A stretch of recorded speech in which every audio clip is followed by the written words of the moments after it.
Qu'est-ce qui faisait un Parisien en Ukraine, en fait? C'est les rencontres. Si tu joues dans un café, j'ai accompagné une chanteuse et puis il y avait un accordéoniste qui était le chanteur du groupe et qui accompagnait ce soir-là la chanteuse. Du coup, on s'est dit OK. Ouais, il me dit tu veux venir en Ukraine faire la tournée, mais je savais pas que c'était un groupe connu. Je me retrouve à jouer dans des stades. Tiens.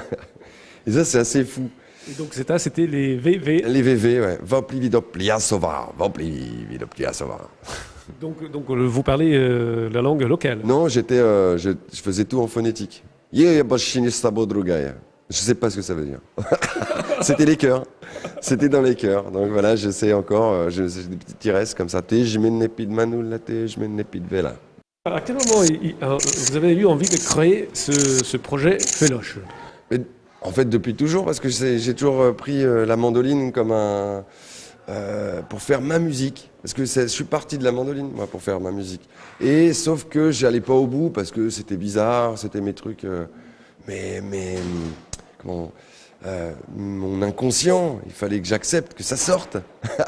C'est difficile, ça. Et ça, c'est dur. Il faut oser. Genre, on se planque toujours derrière des trucs. Et puis tout d'un coup, les chansons, dès qu'il y a du texte, il faut oser présenter. Et je garde ma mandoline. Parce que ce qui est super avec la mandoline, c'est que j'adore cet instrument. La guitare, j'ai souffert quand j'ai pris des cours.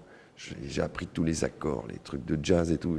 En fait, je trouvais pas de musique, je pouvais pas composer. Alors qu'avec la mandoline, je comprenais rien. Je trouvais plein d'idées. Feloche, votre album s'intitule La vie cajun. J'ai écouté des vieux disques de musique cajun et ça m'a rendu fou. Ça m'a vraiment ému d'entendre ces vieux enregistrements de gens qui parlent français au plein milieu des États-Unis, comme si c'était comme si j'avais découvert, je sais pas, un autre monde, tu vois, les pyramides. C'était une découverte et ça m'a ému. Donc je chantais par-dessus. Et je me dis, mais c'est déglingue, je peux chanter. Waouh. Et c'est resté. Et du coup, j'ai fait des petites musiques. Et c'est là que j'ai commencé à chanter. Parce qu'avant, on me disait, attends, je chante même pas les chœurs, quoi. Ouais, VV, il voulait bien parce qu'il fallait que je gueule. Et ça passait. Mais du coup, je suis devenu chanteur grâce à ça, en écoutant cette musique-là. Et en jouant par-dessus. Et puis, j'aimais ça, Mais ce que je fais, c'est pas du tout de la musique cajun, du coup, c'est quand même ma musique avec tous mes mélanges, mais ça m'a pas mal influencé pour y aller, quoi.